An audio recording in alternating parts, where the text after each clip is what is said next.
ಸಿದ್ದರಾಮಯ್ಯ ಸಮಾವೇಶಕ್ಕೆ ಮತ್ತೆ ಶಿಷ್ಯರು ಟಾಂಗ್ ಅನ್ನ ಕೊಟ್ಟಿದ್ದು ಇವತ್ತಿನ ಸಭೆಗೂ ಕೂಡ ಗೈರಾಗಿದ್ದಾರೆ ರಮೇಶ್ ಜಾರಕಿಹೊಳಿ. ಸಿದ್ದು ಆಪ್ತ ಎಂಎಲ್ಸಿ ವಿವೇಕ್ ರಾವ್ ಪಾಟೀಲ್ ಕೂಡ ಈ ಸಂದರ್ಭದಲ್ಲಿ ಗೈರಾಗಿದ್ದಾರೆ. ಸಿದ್ದರಾಮಯ್ಯ ಸಮಾವೇಶಕ್ಕೆ ತಮ್ಮ ಶಿಷ್ಯರೇ ಈಗ ಗುರುವಿಗೆ ಟಾಂಗ್ ಅನ್ನ ಕೊಟ್ಟಿದ್ದು ಇವತ್ತಿನ ಸಭೆಗೂ ಕೂಡ ಗೈರಾಗಿದ್ದಾರೆ ರಮೇಶ್ ಜಾರಕಿಹೊಳಿ. ಜೊತೆಗೆ ಸಿದ್ದು ಆಪ್ತ ಎಂಎಲ್ಸಿ ವಿವೇಕ್ ರಾವ್ ಪಾಟೀಲ್ ಕೂಡ ಗೈರಾಗಿದ್ದು ಸ್ವಂತ ತಾಲೂಕಿಗೆ ಸಿದ್ದು ಬಂದರೂ ಕೂಡ ವಿವೇಕ್ ರಾವ್ ಪಾಟೀಲ್ ಅಲ್ಲಿ ಗೈರಾಗಿದ್ದಾರೆ. ಕಾಗವಾಡ ಶಾಸಕ ಶ್ರೀಮಂತ ಪಾಟೀಲ್ ಕೂಡ ಗೈರಾಗಿದ್ದು ರಮೇಶ್ ಜಾರಕಿಹೊಳಿ ಆಪ್ತ ಮಹೇಶ್ ಕುಮಟಳ್ಳಿ ಕೂಡ ಬಂದಿಲ್ಲ. ಏಕಾಂಗಿಯಾಗಿ ಸಮಾವೇಶವನ್ನ ಮಾಡಿ ತೆರಳಿದ್ದಾರೆ. ಮಾಜಿ ಸಿಎಂ ಸಿದ್ದರಾಮಯ್ಯ ಅವರು, ಜಿಲ್ಲಾ ಪಂಚಾಯತ್ ಸದಸ್ಯರು, ಚಿಕ್ಕೋಡಿ ಜಿಲ್ಲಾಧ್ಯಕ್ಷ ಮಾತ್ರ ಈ ಸಮಾವೇಶದಲ್ಲಿ ಭಾಗಿಯಾಗಿದ್ರು. ಮತ್ತೊಂದು ಕಡೆ ಸತೀಶ್ ಜಾರಕಿಹೊಳಿ, ಗಣೇಶ್ ಹುಕ್ಕೇರಿ ಕೂಡ ಈ ಒಂದು ಸಮಾವೇಶಕ್ಕೆ ಗೈರಾಗಿರೋದು ಈಗಾಗಲೇ ಕಂಡು ಬಂದಿರುವಂತಹ ವಿಚಾರ.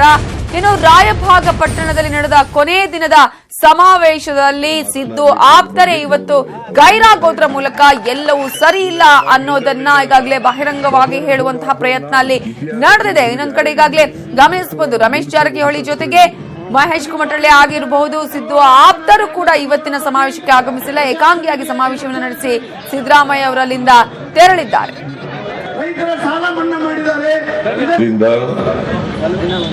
ನಾನು ಹೆಚ್ಚು ಮಾತನಾಡ್ಲಿಕ್ಕೆ ಹೋಗೋ ಬಗ್ಗೆ ಗೌರವ ಇದೆ. ಅವರೆಲ್ಲ ಜಯಂತಿ ಇವರೆಲ್ಲ ಬಾರಿ ಬುರುಡೆ ಹೊಡಿತಾರಲ್ಲ, ಬಸವಣ್ಣನ ಫೋಟೋ ಹಾಕ್ದವ್ರು ನಾನು. ಇತಿಹಾಸ ಪುರುಷರು ಯಾರೇ ಇರಲಿ, ರಾಮ್ ಗೂಡ್ಸೆ ವಂಶಸ್ಥರು ಇವರು.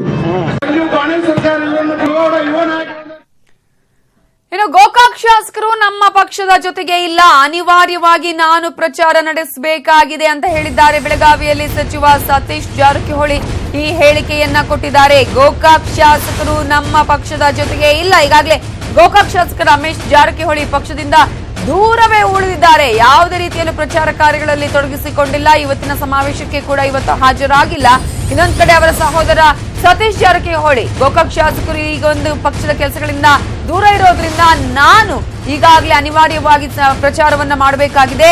ರಮೇಶ್ ಜಾರಕಿಹೊಳಿ ಪಕ್ಷದಿಂದ ಹೊರ ಹೋಗಿದ್ದಾರೆ, ಬೇರೆ ಬೇರೆ ಸ್ಥಳದಲ್ಲಿ ಬಿಜೆಪಿ ಪರ ಬ್ಯಾಟಿಂಗ್ ಮಾಡಿದ್ದಾರೆ ಅಂತ ಹೇಳಿ ಬೆಳಗಾವಿಯಲ್ಲಿ ಸಚಿವ ಸತೀಶ್ ಜಾರಕಿಹೊಳಿ ಹೇಳಿಕೆಯನ್ನ ಕೂಡ ನೀಡಿದ್ದಾರೆ.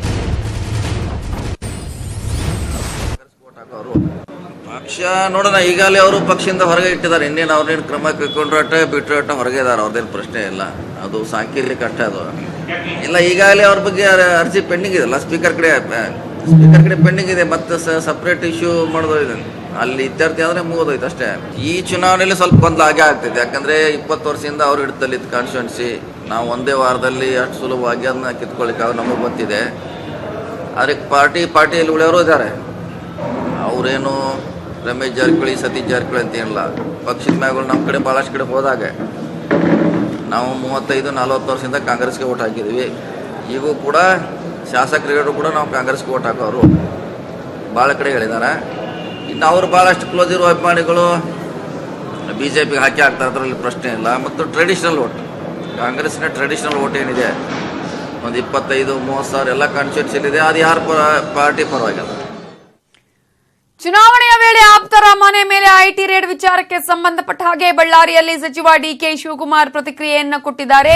ಚುನಾವಣೆ ಹತ್ರ ಬರ್ತಾ ಇದ್ದಂತೆ ಸೆಲೆಕ್ಟಿವ್ ರೇಡ್ ಆಗ್ತಾ ಇದೆ ಅನ್ನುವಂತಹ ವಿಚಾರವನ್ನ ಸಚಿವ ಡಿಕೆಶಿ ಪ್ರಸ್ತಾಪ ಮಾಡಿದ್ದು, ಬಳ್ಳಾರಿಯಲ್ಲಿ ಸಚಿವ ಡಿಕೆ ಶಿವಕುಮಾರ್ ಈ ಐಟಿ ರೇಡ್ ಬಗ್ಗೆ ಈಗಾಗಲೇ ಪ್ರತಿಕ್ರಿಯೆಯನ್ನ ಕೊಟ್ಟಿದ್ದಾರೆ. ಕೇವಲ ಸೆಲೆಕ್ಟಿವ್ ಆಗಿ ರೇಡ್ಗಳು ನಡೀತಾ ಇದೆ. ಚುನಾವಣೆ ಹತ್ರ ಬರ್ತಾ ಇದ್ದಂತೆ ಆಫೀಸರ್ಗಳಿಗೆ ನ್ಯಾಯಬದ್ಧ ರೇಡ್ ಗೊತ್ತಾಗ್ತಾ ಇಲ್ಲ. ಅವರನ್ನ ಟ್ರ್ಯಾಪ್ ಮಾಡುವ ಅವಕಾಶ ಕೂಡ ನಮ್ಗಿತ್ತು, ನಮ್ಮವರನ್ನೇ ಐಟಿ ಅಧಿಕಾರಿಗಳು ಟಾರ್ಗೆಟ್ ಮಾಡಿದ್ದಾರೆ ಅಂತ ಹೇಳಿ ಸಚಿವ ಡಿಕೆಶಿ ಬಳ್ಳಾರಿಯಲ್ಲಿ ಪ್ರತಿಕ್ರಿಯೆ ಕೊಟ್ಟಿದ್ದಾರೆ. ಎಲ್ಲಿ ದಾಳಿ ಮಾಡಬೇಕೋ ಅಲ್ಲಿ ದಾಳಿ ನಡೀತಾ ಇಲ್ಲ, ಸುಮ್ಮನೆ ನೆಪಕ್ಕೆ ಮಾತ್ರ ದಾಳಿ ನಡೀತಾ ಇದೆ. ಈ ಮೂಲಕ ಐಟಿ ದುರ್ಬಳಕೆ ಆಗ್ತಾ ಇದೆ ಅನ್ನೋದನ್ನ ಡಿಕೆ ಶಿವಕುಮಾರ್ ಬಳ್ಳಾರಿಯಲ್ಲಿ ಹೇಳಿಕೆ ಕೊಟ್ಟಿದ್ದಾರೆ.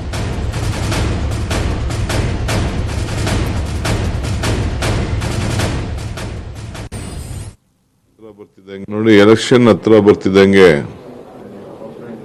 ಕೆಲವು ಸೆಲೆಕ್ಟಿವ್ ರೈಡ್ಗಳು ಕಾಣ್ತಾ ಇದೆ. ನಮ್ಮ ರಾಜ್ಯದಲ್ಲಿ ಆಫೀಸರ್ಸ್ಗೆ ಇನ್ನ ನ್ಯಾಯಬದ್ಧವಾದಂತ ರೈಡ್ಗಳು ಮಾಡಬೇಕು ಅಂತೇಳಿ ಇನ್ನ ಜ್ಞಾನನೂ ಬರಲಿಲ್ಲ, ಅರಿವು ಬರಲಿಲ್ಲ. ನಮ್ಮ ಪಕ್ಷದ ಕಾರ್ಯಕರ್ತರಿಗೆ, ಮುಖಂಡರುಗಳಿಗೆ ಭಯಭೀತಿ ಬರುವಂತ ಕೆಲಸ ಇವತ್ತು ಬಿಜೆಪಿ ಸರ್ಕಾರ ಇವತ್ತು ಮಾಡಿಸ್ತಾ ಇದೆ. ಇದನ್ನು ಕಡಾಖಂಡಿತವಾಗಿ ನಾನು ಖಂಡಿಸ್ತಾ ಇದ್ದೇನೆ. ಸುಮ್ಮನೆ ಏನೋ ನೆಪಕ್ಕೆ ಯಾವುದೋ ಕೆಲವು ಜಾಗಗಳಿಗೆ ಹೋಗ್ತಾ ಇದ್ದಾರೆ. ನಮ್ಮ ಕಾರ್ಯಕರ್ತರಲ್ಲಿ, ನಮ್ಮ ಮುಖಂಡರಲ್ಲಿ ಭಯದ ವಾತಾವರಣ ನಿರ್ಮಾಣ ಮಾಡಲಿಕ್ಕೆ ಈ ರೀತಿ ಅಧಿಕಾರಿ ದುರುಪಯೋಗ ನಡೀತಾ ಇದೆ.